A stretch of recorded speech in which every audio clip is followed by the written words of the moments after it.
iltaa kaikille tänään lähdetään uuteen suuntaan allergiassa. Laitoin provosoivasti Hengitysliiton paidan päälle. En ole missään tekemisissä Hengitysliiton kanssa. Olen ollut tosiaan 23 vuotta töissä Etelä-Karjalan allergia- ja ympäristöinstituutissa, joka on osa Allergia- ja Astmaliittoa. Mutta Allergia- ja Astmaliitto, Hengitysliitto ja sitten vielä Iholiitolla höystettynä niin on nyt muutaman vuoden ajan ollut mukana kansallisessa allergiaohjelmassa. Ja erityisesti siinä väestöviestinnällisessä osuudessa. Eli meidän tehtävä on kertoa suomalaiselle allergiselle kansalle, mihin suuntaan ja miksi uuteen suuntaan kannattaa mennä. Kuinka moni teistä on kuullut kansallisesta allergiaohjelmasta? Erinomaista, olette aivan oikeaan paikkaan tulleet. Nyt kuulette. Ja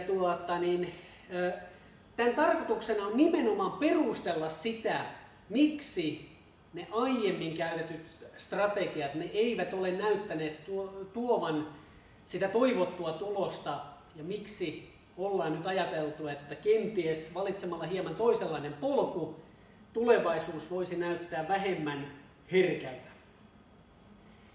Lähdetään tietysti siitä liikenteeseen, eli miten allergioihin on suhtauduttu ja miten allergisia on ohjeistettu aikaisemmin. Otin tuossa yhdeltä nettisivulta tällaisen yhden esimerkin. Siellä puhutaan allergiasaneerauksesta. Oletteko kuulleet allergiasaneerauksesta? Erinomaista, jos ette ole kuulleet, koska se oli se pääohjeistus viime vuosikymmeninä. Eli saneeraaminenhan tarkoittaa käytännössä sitä niin, että kodista tehdään turvallinen paikka allergiselle. Ja mitä se käytännössä tarkoittaa? Sehän tarkoittaa sitä niin, että hankkiutukaa eroon kaikista elukoista, ei kissoja, ei koiria. Hankkiutukaa eroon kaikista vihreistä kasveista, hankkiutukaa eroon mullasta, siivotkaa, puunatkaa. Jos otatte akvaarion, sekin voi olla vaarallinen. Akvaariossakin on vaaransa. Siinä on runsaasti levää, joka voi allergisoida. Kun syötätte kaloille valkuaispitoista kalaruokaa, sekin voi aiheuttaa oireita. Eli tämä oli sitä ohjeistusta aikaisemmin, eli välttämiset, varomiset, kiellot, ei ja varmuuden vuoksi ei. Tämä on valitettavasti edelleenkin todellisuutta, eli tämä on yhdeltä verkkosivulta otettu ohjeistus. Eli se kuului tähän tällaiseen. Ajateltiin, että allerginen voi paremmin, kun estetään altistuminen, viedään siitä elinympäristöstä kaikki oireiden aiheuttajat. Ja mä oon tuohon näitä muutamia saneerausohjeita laittanutkin. Eli sieltä löytyy juuri näitä sanoja: poistaminen, tehostaminen, eivät sovi, pahentavat, harkittava vakavasti eläimen hankintaa. Ja jos harkitsette eläimen hankintaa, käykää ensin testeissä. Jos testi näyttää, että on pientä herkkyyttä, niin missään nimessä ei eläintä kotia. Tekstiilitapetit, nukkamatot, pölyä keräävät materiaalit eivät kuulu allergisen kotiin. Eli entisaikaan se ohjeistus oli juuri tätä luokkaa. Eli mitä allergisen pitää muistaa, että hän säilyisi hengissä. Pidettävä koti jatkuvasti siistinä. Kun siivoaa, käyttäkää hengityssuojainta, käyttäkää suojahanskoja, ei kumihanskoja, koska kumihanskatkin voivat aiheuttaa allergiaa. Käyttäkää vinyylihanskoja. Tämä on vanhaa aikaa. Tämä unohdetaan nyt tyysti. Allergiaohjelma, joka käynnistyi 2008, ohjeistaa muutamalla keskeisellä viestillä uudenlaiseen suuntaan. Nämä on allergiaohjelman pääsanomat. Tukekaa terveyttä, älkää allergiaa. Eli jos ihminen on allerginen, niin elää voi normaalisti, ei sen allergian kautta. Kohta paljastuu vähän tarkemmin, mitä tämä pitää sisällään. Vahvistakaa sietokykyä. Meistä on tullut yliherkkiä. Meistä on tullut herkkiä fyysisesti, mutta minusta tuntuu, että meistä on tullut yliherkkiä erityisesti korvien välissä. Allergiaan pitää asennoitua uudelleen. Mitään ei saa välttää turhaan. Koska se ei välttämättä tai todennäköisesti johda mihinkään hyvään, vaan päinvastoin se viimeinenkin sietokyky sieltä karisee pois. Mutta missään nimessä allergioita ei väheksytä. Allergioissa on ne vakavammat muotonsakin. Jos on esimerkiksi maitoallerginen tai pähkinäallerginen, niin 100% välttö on edelleenkin ainoa oikea, järkevä tapa hoitaa sitä allergiaa. Eli vakavat allergiat hoidetaan tehokkaasti. Ja nämä pahenemisvaiheet, mitkä liittyy erityisesti astmaan, niin ne estetään. Ja 5. viesti, tupakka pois. Tämä sopii tähän Hengitysliiton teemaan aivan loistavasti. Mutta se on myös allergiaohjelman yksi pääviesteistä. Liian moni allerginen lapsikin tänä päivänä altistuu kotona tupakan savulle. Eli tämä allergiaohjelma on mitä suurimmassa määrin asennekasvatusohjelma. Eli se pyytää ihmisiä miettimään elämäänsä ja allergiansa uudella tavalla. Eli hallitseeko allergia elämääsi vai hallitsetko sinä allergiaasi? Ja tässä kannattaa muistaa 2 asiaa. Jos entisaikaan allergisia kiellettiin, rajoitettiin, uhkailtiin, että älä tee niin tai saat pahempia oireita, niin käytännössä tämä uusi ohjelma on rohkaiseva, kannustava, mahdollistava. Se pyytää totuttelemaan, kokeilemaan tehokkaasti ja tarkoituksenmukaisesti. Eli tarkoittaa sitä, että allergioita ei tarvitse ylilääkitä, mutta jos on oireita, niin totta kai niitä saa lääkitä. Ja niitä pitää lääkitä, jos ne on voimakkaita oireita. Ei allergiaohjelma millään tavalla kiellä oireitaan vähentämästä, eikä se ole mikään masokistien suosikkiohjelma, että kärsikää, siedättäkää, vaikka henki menisi.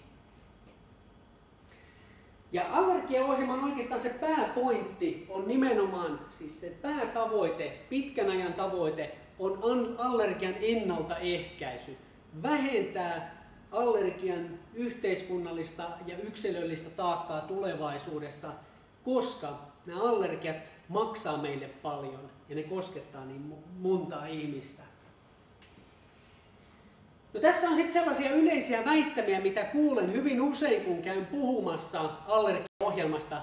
Monet allergistit ovat sitä mieltä, että allergiaohjelma on joku pirullinen keksintö, joka väheksyy meidän allergisten ongelmia. Siis puhun meidän allergisten, koska olen itse heinäallergikko. Tein siitä huolimatta biologina töitä heinäpelloilla pitkin kesää. Ei ongelmaa.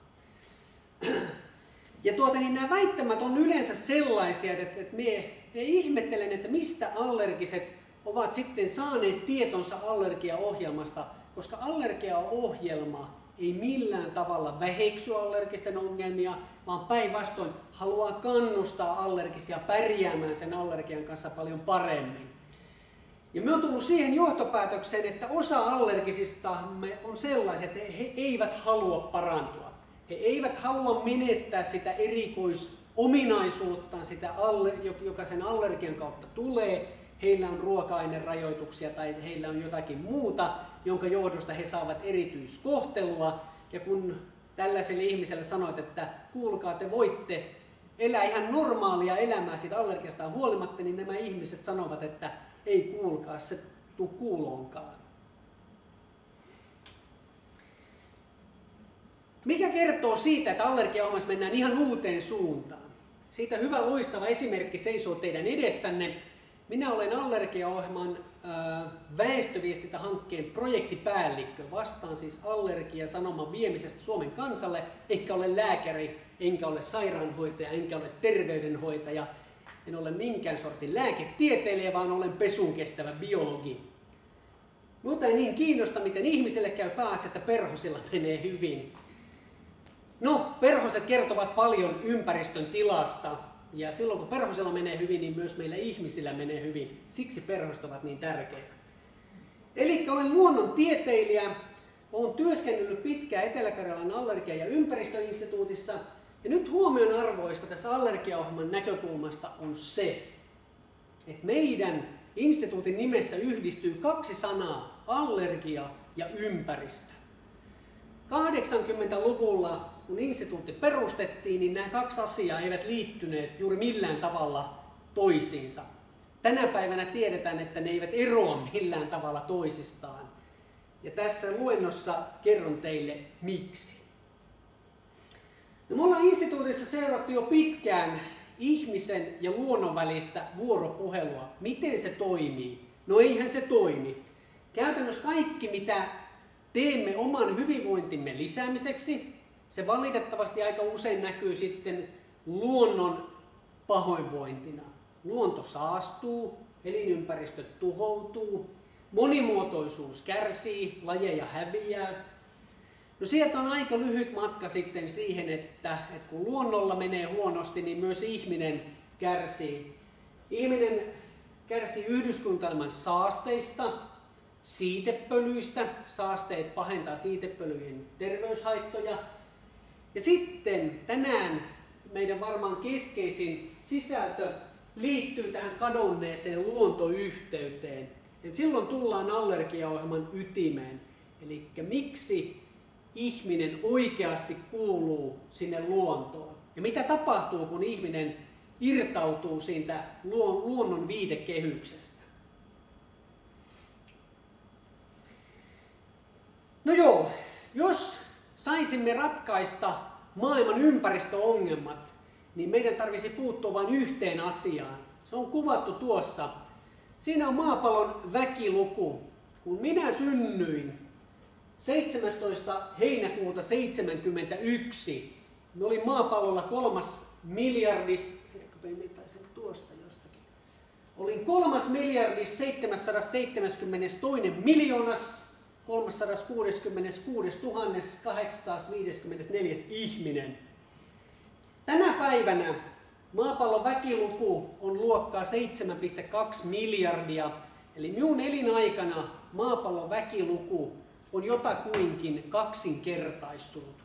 Meitä on 2 verroin haluamassa iPadeja, autoja, jääkaappeja, plasmatelkkareita, sun muuta. Eli tätä hyvinvointia kehitystä, ja tämä hyvinvointikehityshän otetaan tietysti jonkun selkänahasta. Ja tämä väkimäärän kasvu, siis minun elinaikana 40 vuodessa lähes kaksinkertaistuminen, voidaan pistää ihan uudenlaiseen viitekehykseen, kun katsotaan asiaa luonnon näkökulmasta vähän järkevämmässä mittakaavassa, eli 10 000 vuotta. Viime jääkauden päättymisen jälkeen siinä maapallon väkiluvun kehitys, me ollaan menossa nyt tuolla 7 miljardissa, käyrä ampuu, voi sanoa, että suht rajusti ylöspäin. Ja tämä selittää käytännössä kaikki perusongelmat, myös allergiaongelmat. No luonnon näkökulmasta maapallollahan on ollut tällaisia läheltä piti tilanteita 5 kertaa aikaisemmin. Siis sellaisia tilanteita, jolloin lajeja on kadonnut hirvittävää vauhtia. On tällaisia sukupuuttopiikkejä täällä näin. Viimeinen 5. sukupuuttoaalto, siitä ei ole kauhean pitkä aika. Se oli noin 65,5 miljoonaa vuotta sitten. Muistatteko? No ette työ niin vanhoja sentään vielä ole. Mitä silloin tapahtui? Mitä tapahtui 65,5 miljoonaa vuotta sitten? Se ei ehkä ole niin hyvin tiedossa, että Intiassa tällaiset laajat tulivuorialueet purkautuivat, jotka aiheuttavat hyvin voimakkaan ilmastonmuutoksen, mutta siihen samaan syssyyn Amerikan mantereille, Väli-Amerikkaan pamahti yksi meteoriitti, joka käytännössä oli viimeinen isku matelioiden valtakaudelle, eli käytännössä dinosaurusten valtakausi päättyi tuolloin. Ja miksi se oli onnenpotku meille? Siksi, että silloin alkoi nisäkkäiden valtakausi. Ilman tätä tapahtumaa olisimme tuskin tänään täällä. Nyt me eletään keskellä 6. sukupuuttoaaltoa, eli ihminen hävittää maapallolta lajeja täsmälleen samaa hurjaa vauhtia, mitä edellisen kerran tämä meteoriitti ja nämä valtavat tulivuoren purkaukset. Eli maapallolta katoaa lajeja kauhistuttavaa vauhtia. Ja se näkyy muun muassa tällaisissa käppyröissä. Tuossa on vasemmalla puolella 70-luvulta 2000-luvulle esimerkiksi elävän planeetan indeksi, Living Planet Index. Mitä sille tapahtuu? Se laskee kuin lehmän häntä. Eli maapallon kunto heikkenee kovaa vauhtia. Täsmälleen samaan aikaan Suomessa astman, allergisen nuhan esiintyvyys on noussut hurjaa vauhtia. Nyt voidaan kysyä, että onko luonnon pahoinvoinnilla ja ihmisen pahoinvoinnilla tai sairastuvuudella, onko näillä jotakin tekemistä keskenään? Totta kai niillä on tekemistä keskenään. Mutta sitä ennen muutama sana tästä aiheesta, mistä puhutaan, eli allergiasta. Kuten sanottua, minä olen itse heinäallerginen, eli harrastan allergista nuhaa. Elimistöni ei tule heinän siitepölyn kanssa toimeen. Teidän joukossanne todennäköisesti on myös allergisia. Johtuen siitä, että allergiat on niin tavattoman moniulotteinen ryhmä. Allergian sateenvarjon allehan mahtuu astmaa, allergista nuhaa, atooppista ihottumaa, urttikaria, ruoka-allergioita, lääkeallergioita, kosketusihottumaa ja niin edelleen. Ja nämä on hyvin yleisiä. Voidaan sanoa, että käytännössä nämä koskettaa noin joka toista suomalaista. Eli suurin piirtein 50% suomalaisista on tavalla tai toisella tekemisissä allergian kanssa. Ja mistä allergiassa on kysymys? Se on hyvin lyhyesti tiivistettävissä. Kyse on pitkäaikaisesta immuunihäiriöstä. Eli meidän immuunijärjestelmä, se yskähtelee. Se ei toimi sillä tavalla kuin sen pitäisi. Ja mihin se johtaa? Se johtaa siihen, että kun meitä allergisia on niin valtavan paljon, allergialla on monenlaisia ilmenemismuotoja, niitä lääkitään paljon. Allergiat maksaa Suomelle vuositasolla noin 1,5 miljardia euroa. Eli se on iso rahallinenkin taakka Suomelle. Ja siksi esimerkiksi allergiaohjelma on suurten rahojen, suurten kysymysten äärellä, miten voisimme vähentää tätä taakkaa.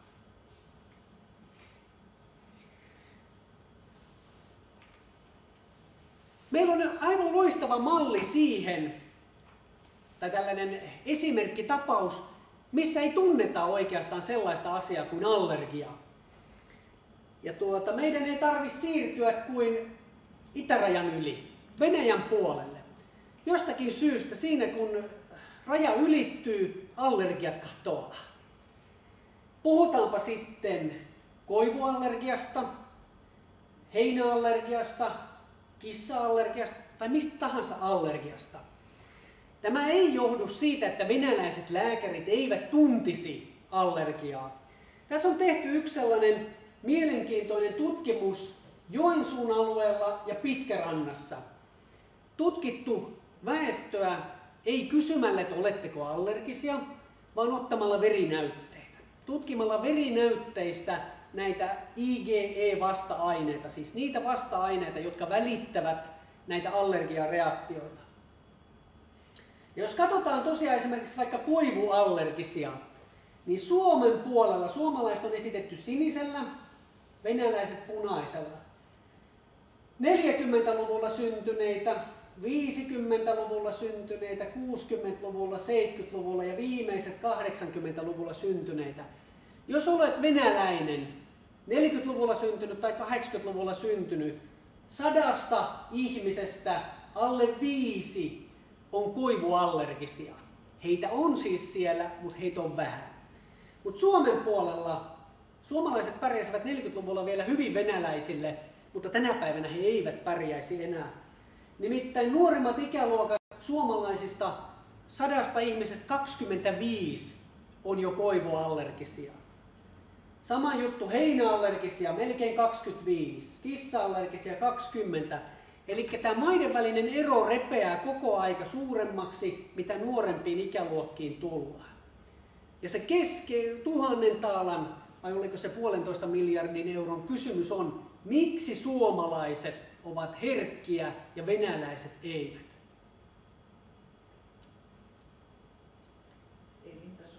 Ai, minä ajattelen, että olisimme valinneet mekin kommunismin, niin emme olisi allergisia. Kyllä se on nimenomaan elintaso ja elintavat. Venäläisillä on nimittäin elinympäristössään elämää. Sellaista elämää, mitä meiltä puuttuu. Ja ihminenhän ei ole tällä pallolla yksin. Meidän ympäriltämme löytyy noin 9 miljoonaa muuta lajia. Se jää todennäköisesti ala-arvioksi, mutta monet näistä meidän lähellä elävistä eivät suinkaan ole ihmisen ystäviä. Ne ottavat oman osansa meidän verestä, iholta, limakalvoilta. Osa on kykeneväisiä jopa viemään meiltä hengen, ja siksihän meillä on se immuunijärjestelmä. Se pitää meidät hengissä kaikkien näiden ötököiden ja pöpöjen keskellä. Ilman immuunijärjestelmää ihminen ei selviäisi edes flunssasta. Ja siitähän on loistava esimerkki HIV-viruksen kantajat. Aikaisemmin se oli lähes poikkeuksetta tappava, siis johtuen siitä niin, että kun immuunijärjestelmä kaatuu, niin ihminen voi kuolla ihan mihin tahansa tällaiseen hyvinkin vaarattoman oloiseen infektioon. Tätä varten meillä on immuunijärjestelmä, että kestämme hengissä tässä luontaisessa, kaikenlaista elämää vilisevässä ympäristössä. Mutta kun meidän ympäristössä, jos katsotte tarkkaan, ei täällä mitään vilise. Tähän on kuollutta tämä täydellisen luonnotonta ympäristöä, missä ihmiset Suomessa elävät. No tässä otin ihan yhden esimerkin, mikä on yleensä aika shokeeraava. Kun tuossa katsotte, siinä on silmäripsiä. Tuossa on yhden ripsen tyvi vähän tarkemmin. Siellä ovat pyllyt pystyssä. Nämä ovat karvatuppipunkkeja. Jokaiselta teiltä löytyy siis silmäripsien tyvestä näitä karvatuppipunkkeja. Pitäkää huolta niistä. Ne pitävät huolta teistä. Mitä vähemmän teillä on karvatuppipunkkeja, sen varmemmin olette allergisia. Koska käytännössä kaikki nämä sienet, loiset, alkueläimet, punkit, ne kasvattavat sitä meidän immuunijärjestelmää. Ne kuulivat, ne harjaannuttavat, ne sparraavat sen toimimaan sillä tavalla niin kuin sen pitää toimia. Meidän immuunijärjestelmästä tämä vankka perusta, se on luontaista immuniteettia. Sitä ei voida parantaa rokotuksin. Rokotuksella me hankitaan vaan sitä niin kuin henkeä pelastavaa niin kuin keihäänkärkeä, mutta tämä perusta, se on meillä jokaisella, se tulee esi-isiltä, meidän aikaisemmilta sukupolvilta, ja sitä pitää jatkuvasti muistuttaa siitä, että tämä mullassa möörivä punkki ei ole vaarallinen, sen kanssa pärjää ihan mainiosti, mutta mitä heikommaksi tämä kehittäminen ja kasvattaminen jää, sen varmemmin meillä on niitä immuunijärjestelmän häiriötiloja. Eli immuunijärjestelmä ei tiedä yksinkertaisesti, mikä on omaa, mikä vierasta, mikä vaarallista, mikä vaaratonta. Ja se rupeaa reagoimaan esimerkiksi vaikkapa koivun siitepölyyn. Ulkona koivut kukkii tai aloittelee parhaillaan kukintaansa. Suomessa on melko tarkalleen 800 000 ihmistä, jotka alkavat puolustautua koivuja vastaan. Aivan absurdi tilanne. Koivut ei millään tavalla uhkaa kenenkään terveyttä. Ja silti 800 000 suomalaista on puolustusvalmiudessa. Minun pikkupoika paineli muutama kesä sitten pihalle ensimmäistä kertaa puutarhan hommiin ja rupesin ihmettelemään, että mitä se siellä tekee. Ja sehän söi multaa. Ja rupesin miettimään, että miksi lapsi tekee tätä, koska ei se multa, ne testasin, ei se kauhean hyvältä maistu. Mutta sitten kun rupesin selvittämään, että mitä mullassa on, siis hyppysellisessä multaa, siis siinä määrässä multaa, mikä mahtuu teidän kynsien alle, on 3 miljardia bakteeria, siinä on miljoonia alkueläimiä, siinä on miljoonia sieniä, eli erilaisia hiivoja, homeita, siinä on tuhansia sukkula- ja änkyrimatoja, siellä on satoja punkkeja ja kuka tietää mitä muuta. Nämä kaikki ovat sen immuunijärjestelmän kuulimisen kannalta ensiarvoisen tärkeitä. Mistä tiedätte, että tämän tyylinen toiminta ei ole vaarallista? Kun tänä päivänä lapset erehtyvät laittamaan koirankakkaa suuhun, tai no ei sentään koirankakkaa, mutta multaa suuhun, niin äidit kauhistuvat, että mitä se sieltä saa. No sieltähän saa tietysti vain terveyttä, mutta mistä tiedätte, että tämä ei ole vaarallista? Mullansyöjä lapset eivät ole kadonneet sukupuuttoon. Se on terveellistä touhua. Eli allergiaepidemian ydin ei suinkaan ole se, että meidän ympäristössä olisi tänä päivänä jotakin vaarallisempaa kuin ennen ja meistä olisi siksi tullut herkkiä, vaan ennemminkin se, että meiltä puuttuu jotakin sellaista, mitä ennen on ollut, ja nyt se puutoksen johdosta luontainen immuniteetti on ymmällä. Mikä on oikeasti vaarallista? Mitä vastaan pitää puolustautua? Ja tässä tullaan nyt sitten olennaiseen asiaan, eli monimuotoisuuteen. Te olette kuulleet toivon mukaan biodiversiteetistä, eli luonnon monimuotoisuudesta. Yleensä tarkoittaa sitä niin, että liito-oravia pitää suojella tai jotain muuta yhtä epäolennaista. No, myöhän ei tiedetä, mitkä lajit on olennaisia ja mitkä vähemmän olennaisia. Me kysyin veljeltäni, joka on auton asentaja, että kuinka monta osaa henkilöautossa on. Hän heitti arvion, että siinä on nyt ehkä noin 40-50 000 osaa. Me sanoin, että sano sieltä joku sellainen osa, mikä on hyvin mitättömän vähäpätöisen näköinen, eikä maksa mitään. Hän otti esille bensapumpun relé. Se on pieni muoviosa, pikkurillinen kynnen kokoinen, maksaa noin 80 senttiä. Sen kun ottaa autosta pois, niin 40 tonnin Audi ei inahdakaan. Sitä ei saa mihinkään liikenteeseen. Nyt jos minä en ymmärrä autoista yhtään mitään ja katson tällaista osaa, niin minä voisin ihan hyvin ajatella, että tämä on niin mitättömän näköinen palanen, että mitä täällä tekee, heitetään vekeen. Me voidaan ihan yhtä hyvin ajatella, että tämä on joku änkyrimato, tämä on joku punkki, mitä näillä tekee, ei näillä tee mitään. Ja monet näistä lajeista saattaa olla hyvinkin olennaisia linkkejä tuolla luonnon monimuotoisuuden ketjussa. Ja luonnon hyvinvointi, se on meidän terveyden perusta ja se perustuu siihen, että se monimuotoisuuden ytimessä ovat mikrobit. Nyt kun lähdette täältä pois, niin muistakaa, tai te ette enää osaa ajatella itseänne samalla tavalla.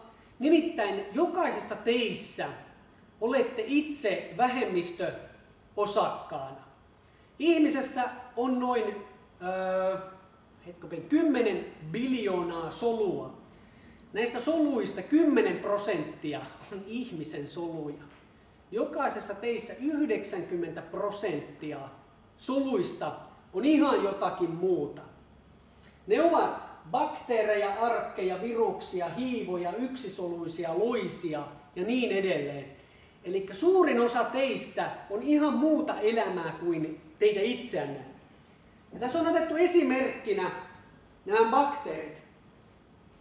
Minusta sellainen hyvä tieto on esimerkiksi se, että teidän navassa on noin 2400 bakteerilajia, eri lajia. Pitäkää nöyhtää siellä kunnolla, bakteerit viihtyvät oikein hyvin. Teidän korvan takaa löytyy noin 2400 bakteerilajia.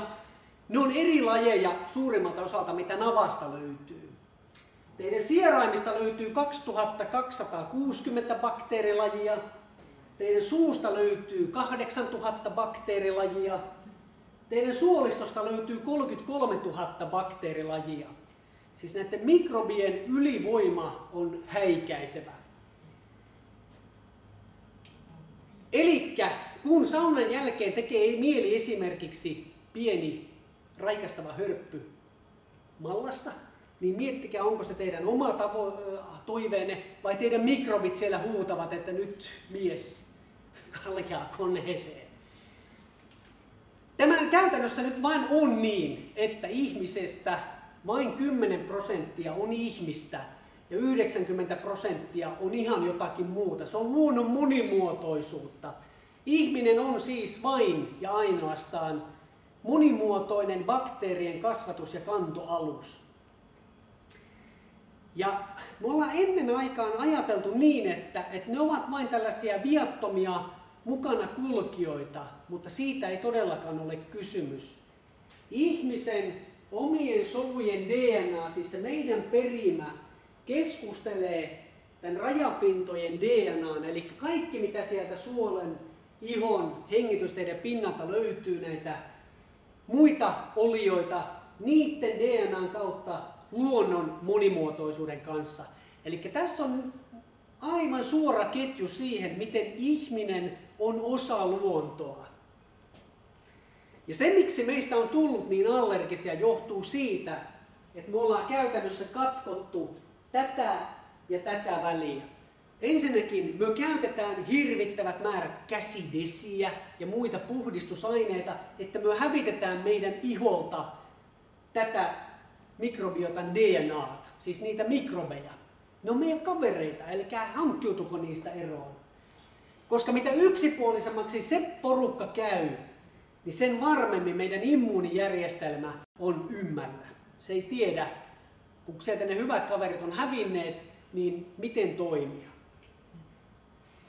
Ja tästä on tosiaan esitetty tällainen monimuotoisuushypoteesi, eli tarkoittaa yksinkertaisesti sitä, että mitä monimuotoisemmassa ympäristössä ihminen elää, sen monimuotoisempi on iholla tiettyjen bakteerien monimuotoisuus, ja mitä enemmän sitä porukkaa on, sen varmemmin immuunijärjestelmä ohjautuu oikeille urille.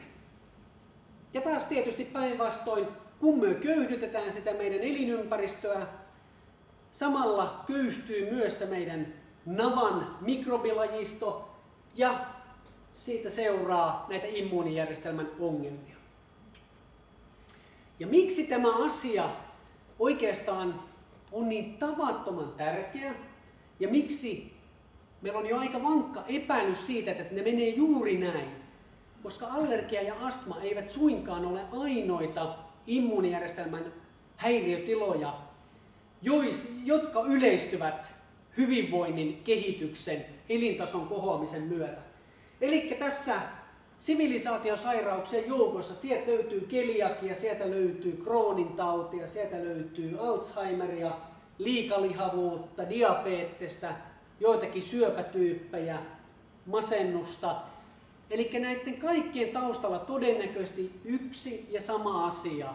Luonnon monimuotoisuuden kato ja ihmisen luontosuhteen heikkeneminen.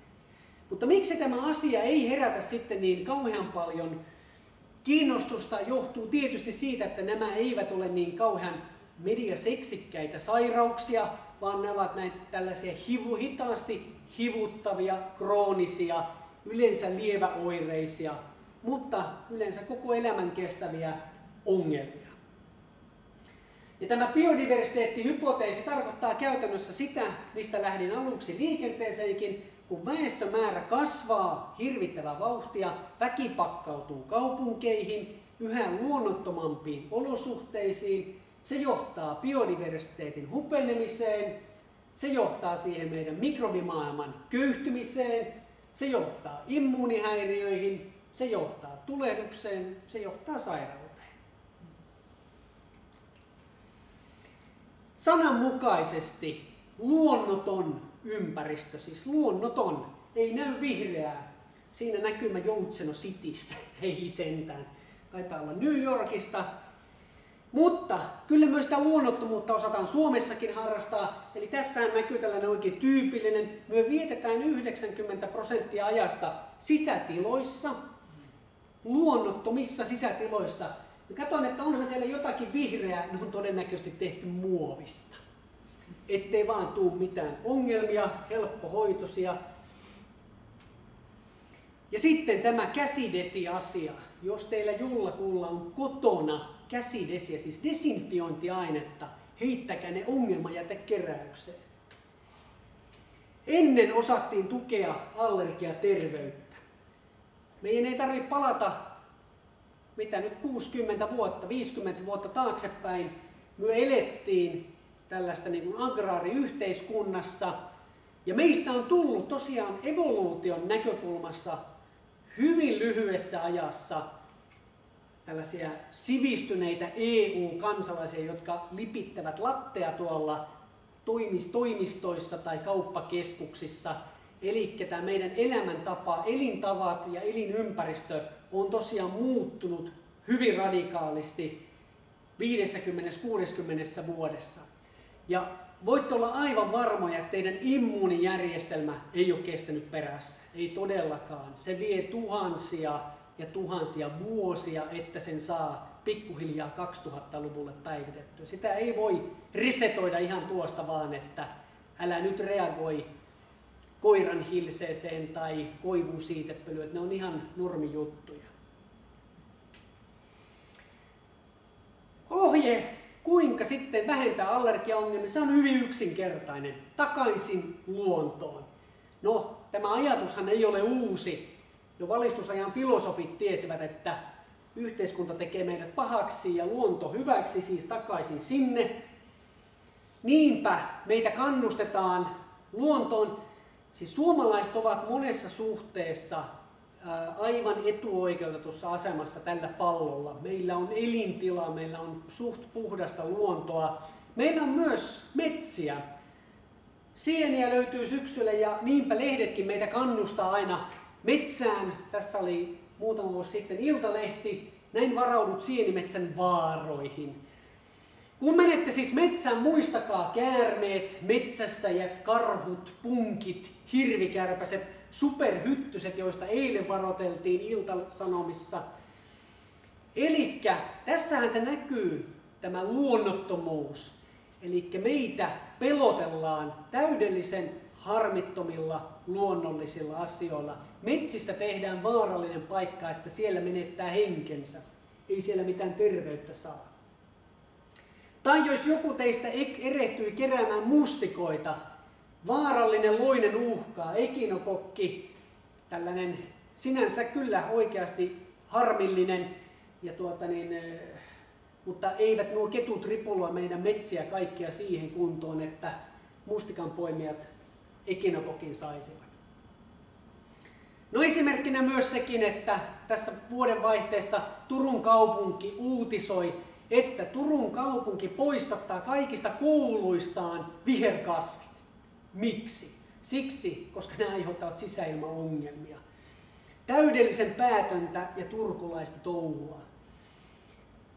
Kasvit voivat aiheuttaa allergiaoireita, varsinkin niille ihmisille, jotka työkseen niitä käsittelevät, mutta kasveista ja viherkasveista on paljon enemmän. Nyt kun punnitaan riskejä ja punnitaan niitä hyötyjä, niin kasvattakaa viidakoita teidän kotona. Se on varmasti paljon terveellisempi vaihtoehto kuin se, että hankkiudutte niistä eroon. Koska ennen kaikkea kasvit ja se multa ja siinä mullassa olevat homeet, ne on ihan luonnollinen juttu. Ei niistä oireilla. Ne on suora yhteys luontoon. Siitä on hyvä lähteä liikenteeseen. Ja tosiaan, jos pitäisi tiivistää, että miten tämä uusi allergiaohjelma nyt sitten haluaa, tai mikä on sen pääsanoma, niin kyllä se tiivistyy tuossa yläkulmassa. Eli periaatteena pitäisi olla, että allergiaa ei ole ennen kuin toisin todistetaan. Eli ihminen ei ole allerginen ennen kuin siitä on vankkaa näyttöä. Ja me ollaan nyt viime vuosikymmeninä ajauduttu ehkä vähän sinne toiseen äärilaitaan, eli kaikki on periaatteessa oireiden aiheuttajia tai allergian aiheuttajia ennen kuin kokeilla turvalliseksi osoitetaan. Eli se on kääntynyt vähän näin päin, mutta kyllä se periaate pitäisi olla näin, että kun lapsi siirtyy esimerkiksi tissin syömisestä niin kiinteään ravintoon, niin kaikkia sinne niin ruvetaan pistämään sekaan. Mikään ei aiheuta oireita, mutta jos alkaa näyttää siltä, että jostakin tulee oireita, niin sitten kannattaa asiaa selvittää. Mutta ei niin, että jokainen uusi ruoka-aine on lähtökohtaisesti vaarallinen ja se pitää ensin turvalliseksi todistaa. Ja tähän on tiivistetty, tämä on kaikista tylsin näistä kalvoista, mutta tähän on tiivistetty kaikkein olennaisin, miten sietokykyä, toleranssia voidaan lisätä. Ja se onnistuu hyvin yksinkertaisesti. Ei ihmelääkkeellä tai ihmepillerillä, tämän kun otat, niin kaikki allergiat on pois pyyhkäisty. Sellaista pilleriä tuskin edes saadaan koskaan aikaan. Mutta nämä viestit: lisätään luontoliikuntaa, menkää metsäretkelle. Säännöllinen liikunta vahvistaa immuniteettia. Terveellinen ravinto on hyvästä. Valtaosa mikrobeista on hyödyllisiä, ne turvaavat meidän terveyttä, älkää hävittäkö niitä. Esimerkiksi antibiootit eivät tee eroa hyvien ja pahojen bakteerien välillä. Ja aina kun me hävitetään sitä jotakin taudinaiheuttajaa, niin se pistää hyrskyn myös sen hyvän bakteerilajiston. Siksi antibiootteja pitää käyttää silloin, kun niitä ehdottomasti tarvitaan. Probioottiset mikrobit, eli esimerkiksi maitohappobakteerit, monet teistä niitä varmasti jo käyttääkin, ne on terveyttä tukevia. Ei tupakoida, sopii vanhemmille, sopii lapsille. Vauvat eivät onneksi tupakoi. Joskus valitettavasti kyllä äitinsä tai vanhempiensa välityksellä. Ja vaikka olisi allerginen, eli tämä toinen puoli, tämä sekundääripreventio, vaikka olisi jo allerginen, niin pitkälti nämä samat keinot sopivat myös allergiselle. Mitään ei kielletä. Ja täällä on lisänä vielä sitten tämä allergeenispesifinen siedätyshoito. Eli silloin, jos esimerkiksi työnsä puolesta altistuu paljon siitepölyille, niin silloin kannattaa varsinkin harkita siedätyshoitoa. Ei tarvitse mennä pistossiedätykseen. Tänä päivänä on saatavilla jo se tablettisiedätyskin. Ja näin yksinkertaista on allergioiden niskan taittaminen. Pihatalkoisiin, kasvattakaa parvekkeella, poliisit innostuvat niistä joskus. Menkää lasten kanssa varsinkin luontoon. Kaikki elävä, multa, kasvit, kosketus sinne maaperään, se vahvistaa terveyttä. Ja suomalainen luonto tarjoaa nähtävää ympäri vuoden, keväästä syksyyn, ja saa sinne metsään mennä talvisaikaankin. Nyt minulla on teille 15 minuuttia aikaa kysymyksille ja vastauksille, jos ei kaikki asiat selvinneet tässä näin. Tämä oli toivon mukaan sellainen hyvin biologipohjainen lähestymistapa aiheeseen, mutta tämä viesti kyllä tuntuu menevän tänä päivänä ihan hyvin tuonne terveydenhuollon puolellekin. Eli tämä on nyt se pohja, miksi allergiaohjelmassa on lähdetty minun mielestäni ihan perustellusti uusille urille, siis haastamaan tätä allergiaepidemiaa niin kuin ei millään muulla tavalla kuin katse tiukasti sinne päin ja myöhän tästä voittajina maaliin selvitään. Kiitoksia.